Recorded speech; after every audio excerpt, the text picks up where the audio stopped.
Halo teman-teman semuanya, selamat sore. Hari ini kita akan kembali membahas data apa saja yang perlu kita perhatikan di dalam pasar forex selama 1 minggu ke depan. Obviously, minggu lalu kita baru saja mendapatkan data non-farm payroll yang menunjukkan adanya peningkatan dari nilai sebelumnya. Ini memberikan penegas bahwa The Fed tidak lagi perlu memangkas suku bunganya sebesar 50 basis point, namun 25 basis point sudah cukup untuk bisa membuat dolar mengalami pelemahan nantinya ya. Namun jika data-data yang akan kita dapatkan ke depannya masih menunjukkan adanya peningkatan, bisa saja di bulan November nanti The Fed tidak perlu lagi untuk melakukan penurunan tingkat suku bunga ya. Dan data apa saja yang perlu kita perhatikan selama 1 minggu ke depan? Langsung saja kita lihat di dalam kalender ekonomi. Di hari Senin kita baru saja mendapatkan retail sales dari Eropa. Di sini retail sales month over month menunjukkan adanya peningkatan dari 0% dan juga direvisi dari 0,1 menjadi 0% dan aktual yang masih mengalami peningkatan dan retail sales year over year di sini mengalami peningkatan ya dari 0,1 menjadi 0,8%. Ini memberikan penegas bahwa uh, Eropa untuk melakukan agresif cut di meeting nanti di bulan Oktober ini mungkin tidak akan terlalu um, mengalami perlemahan ya sepanjang keputusan yang akan dilakukan oleh Christine Lagarde nanti ya. Namun per hari ini kita masih melihat euro masih mengalami perlemahan ya relatif terhadap counterpart dari pasangan mata uangnya. Dan juga di hari Selasa nanti kita akan mendapatkan speech dari US, Bowman, Kaskari, Bostic, Musalem, dan juga RBA meeting minutes. Ini akan memberikan penegas bagaimana kondisi Australia untuk kedepannya dan juga ECB Snable dan juga RBA House Speech dan speech kembali dan di hari Rabu kita akan mendapatkan speech dari Jefferson kemudian RBNZ interest rate decision di sini pasar memproyeksikan adanya pemangkasan suku bunga sebesar 50 basis point. Apabila ini terjadi maka ini akan memberikan perlemahan terhadap New Zealand ya. Dan namun jika Airbnb di luar dari ekspektasi melakukan penahanan suku bunga, maka Airbnb akan mengalami penguatan. Dan juga ECB Elderson speech dari Eropa, kemudian speech dari Logan, speech dari Barkin, speech dari Goldsby. Jadi banyak sekali rentetan speech di hari Rabu dari speech Logan dan William, Barkin dan Jefferson. Ya, ini akan memberikan sentimen atau memberikan proyeksinya terhadap kebijakan di bulan November nanti, apakah The Fed eh, menilai sudah harus untuk melakukan pemangkasan suku bunga ya.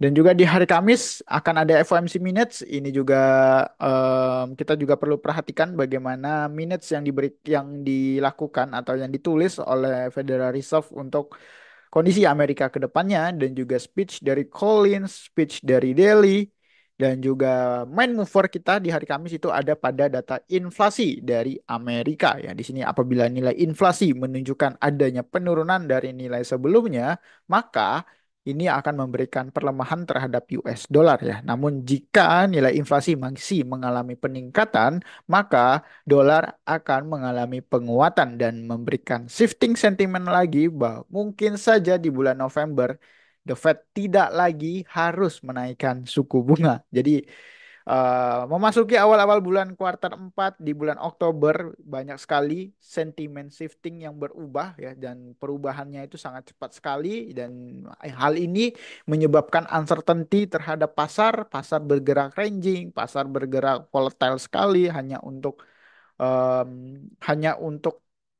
dia kembali reject atau kembali ke posisi awalnya gitu ya. Jadi buat teman-teman yang melakukan scalping, eh, toleransilah terhadap risk yang teman-teman gunakan ya. Namun jika nanti trennya sudah jalan atau kita sudah sesuai dengan edge kita bahwa kita adalah trend follower di dalam grup ini, maka ya kita bisa maksimalkan itu nanti di bulan November atau pertengahan-pertengahan bulan Oktober kita bisa swing lebih besar lagi hingga menjelang akhir tahun ya. Ya semoga aja kita bisa mendapatkan profit yang cukup besar ya. Sama seperti bulan November 2023, profit besar saya di bulan November dan Desember itu bisa sampai 20.000 pips, 2000 pips atau 2000 sampai 5.000 dolar ya. Ya semoga aja bisa terulang kembali ya. Dan juga initial jobless claim di US US ya, ini angka pengangguran. Apabila angka pengangguran masih mengalami peningkatan, ini akan memberikan spending terhadap dolar mengalami pelemahan. Dan di hari Jumat akan ada GDP dari pound sterling, obviously apabila GDP di sini masih tertahan atau jauh dari negatif, maka pound sterling jauh dari kata resesi dan mungkin saja pound sterling agresif tidak akan melakukan cut agresif ya dari apa yang dibilang oleh Bailey minggu lalu ya, yang mengatakan mereka akan melakukan agresif cut. Namun jika data-data yang kita dapatkan ke depannya masih menunjukkan adanya peningkatan atau stabilitas atau stagnan dari nilai previousnya, maka pound sterling akan mengalami peningkatan. Oke, mungkin itu aja yang bisa saya share terhadap kalender ekonomi. Mari kita lihat dari sisi teknikal, dimulai dari indeks dolar terlebih dahulu ya. Oke, saat ini indeks dolar masih mengalami peningkatan ya. Sebelumnya saya memproyeksikan dia akan melakukan retrace di area resistance, support become resistance, namun sentimen dari penguatan dolar khususnya dari nilai non-farm payroll kemarin masih memberikan efek terhadap pasar hingga hari Senin ini. Pasar masih mengalami peningkatan dan next targetnya itu ada di area sini ya. Kalau kita lihat dari perspektif daily ya. Jadi selama harga candlestick yang warna candlestick bullish ini masih bisa bullish dan kekuatannya masih kuat, jangan dilawan ya. Kita biarkan saja dia menunjukkan adanya pelemahan atau ada candlestick-candlestick seperti doji ataupun indecision ataupun candle yang seperti ini ya. Mungkin kita kita bisa ambil ini sebagai sebuah sign adanya reversal. Namun jika candle yang kita dapatkan saat ini masih menunjukkan adanya bullish seperti ini atau candlenya sangat berisi, maka tugas kita adalah wait. Ya, oke, itu untuk indeks dolar masih mengalami peningkatan, belum ada tanda-tanda rejection. Kemudian kita lihat dari XAUUSD, kita rotasi aset terhadap XAUUSD ya. XAUUSD mungkin akan masih ada potensi untuk mengalami peningkatan ya, karena uncertainty mungkin pasar akan melakukan em, menaruh uangnya dalam aset-aset komoditis seperti Nasdaq ataupun eh, emas ya atau bond dan lain sebagainya. Tapi kalau kita lihat secara teknikal ini em, menarik ya kalau saya lihat ya. Kenapa? Karena ini 1 banding 1 dari sebuah impuls. Jadi targetnya ada di sini dan apabila teman-teman mau mengincar retracement-nya, Fibonacci-nya itu selaras dengan 2,72 dan 1,272 itu ada di sini. Jadi perhatikan antara range 1,272 dan range di 2,272. Targetnya bisa sampai sana. Targetnya bisa sampai sana. Jadi ada dua range. Kenapa saya menggunakan Fibonacci? Karena tidak ada support atau resisten yang menjadi historis ya. Jadi semuanya masih bullish sekali. Semuanya harga saat ini masih sangat bullish menuju all time high-nya. Jadi bagi saya, oleh karena itu saya menggunakan Fibonacci retracement sebagai bukan assessment ya, tapi eksternal apa gitu ya. Saya lupa namanya. Eksternal gitu ya, XAY simbolnya di sini. Di sini X, di sini A, di sini Y. Ya, jadi Y ini adalah lebih tinggi dari yang X-nya ini. Gitu. Nah, itu untuk XAUUSD saya potensi masih bisa bullish. Mungkin nanti akan saya update jika kondisi dolar masih uncertainty, nilainya masih tinggi, ya mungkin XAU bisa mengalami peningkatan ya.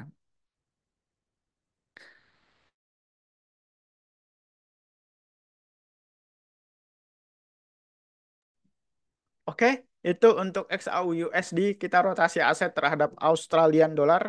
Di sini Australian dollar masih mengalami retracement atau impuls dan kembali menuju area support yang ada di level ini. Ini adalah area resisten become supportnya, kemudian harga masih belum membuat sebuah rejection atau membuat doji. Harga dari time frame daily masih membentuk sebuah rejection, belum close. Namun kalau kita turunkan perspektif H4, ini masih membuat sebuah lower low ya. After dia em, membuat ngebreak dari candlestick doji yang ada di sini ya. Jadi candlestick yang doji di sini sudah ngebreak, maka em, ada kemungkinan Australian dollar di hari Senin ini masih mengalami penurunan ya. Kemudian New Zealand USD juga sama, saya masih buat NC terlebih dahulu karena harga masih bergerak turun. Belum ada tanda-tanda reversal, Euro USD juga sudah break dari level supportnya.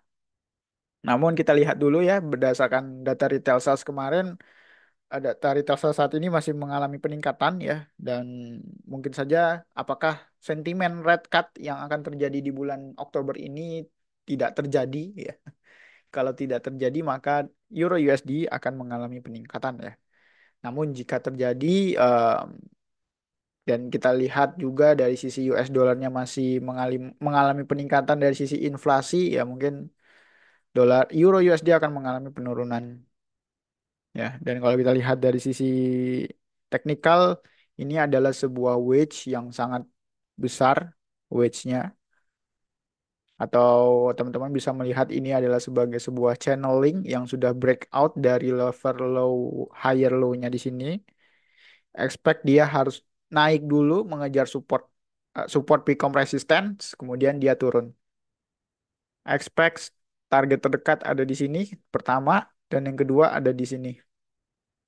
Ya, sesuai dari katalis ya. Semakin lama katalis itu berlangsung, maka Euro USD akan mengalami penurunan yang cukup signifikan. Oke, itu untuk Euro USD. Kemudian kita rotasi aset ke UJ. Saat ini UJ masih mengalami peningkatan dari sentimen dari sentimen UEDA yang mengatakan akan berhati-hati mengenai mengenai kenaikan suku bunga, dan US dolarnya yang masih meningkat dikarenakan nilai non farm payroll ya. Jadi sentimen seperti ini, meskipun kita masih belum belum jelas ya mendapatkan arah tertentu. Namun kalau teman-teman mau pressing in terhadap nilai non dari satu data itu saja gitu ya, teman-teman melihat oke, kayaknya Powell nggak jadi cut lagi nih di bulan November gitu. Kan bisa aja gitu ya.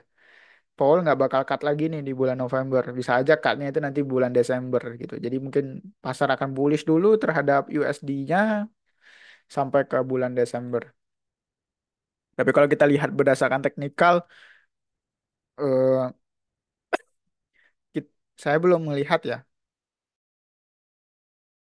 Saya belum ada melihat retracement yang cukup deep dari sisi daily ya. Saya selalu mengoptimasikan dari sisi daily-nya karena ini yang cukup ideal dan mengikuti kaidah dari trading forex ya, kaidah-kaidah yang ada gitu ya. Jadi saya selalu mengupayakan untuk terus sesuai dari kaidah-kaidah trading, higher high, higher low-nya maka kita buy gitu ya. Jika higher low-nya ketembus maka kita harus stop loss. Jadi sisanya itulah tugas teman-teman ya. Teman-teman mau ngeracik bagaimanapun em, bebas ya. Tapi di dalam grup sinyal saya akan selalu memberikan sinyal yang sesuai dengan kaidah-kaidah trading ya. Jadi ketika break low atau ketika break high tertinggi maka sudah seharusnya kita stop loss ya. Kurang lebih seperti itu. Oke, mungkin itu aja yang bisa saya update ya. Selebihnya pair-pair yang tidak berkaitan dengan USD masih sangat sideways ya karena uncertainty pertama dari US dollarnya. Kemudian juga informasinya yang kita dapatkan di kuartal 4 ini juga minim setelah nilai non-farm payroll setelah nilai non-farm payroll-nya terus rilis. Jadi dari sisi US dollarnya juga masih belum jelas arahnya. Powell menegaskan cut 25, namun data masih against dari pernyataan Powell. Ya, jadi itu yang saya bisa share. Terakhir kita coba lihat dari sisi Nasdaq. Ya, Nasdaq masih sangat sideways. Kita tunggu dia em, menyentuh area low terakhir di sini terlebih dahulu. Ketika kita sudah tahu dia menyentuh area ini, apakah dia ngebreak atau tidak, dan kita tunggu saja mungkin dari FOMC, dimulai dari data, dimulai dari speech ya, dari speech dari Selasa ini, dan juga mungkin nanti FOMC. Setelah kita tahu FOMC, mungkin trading di hari Rabu atau hari Kamisnya menuju nilai inflasi. Ya. Oke, mungkin itu aja yang bisa saya share. Terima kasih semuanya. Happy trading, safe trading.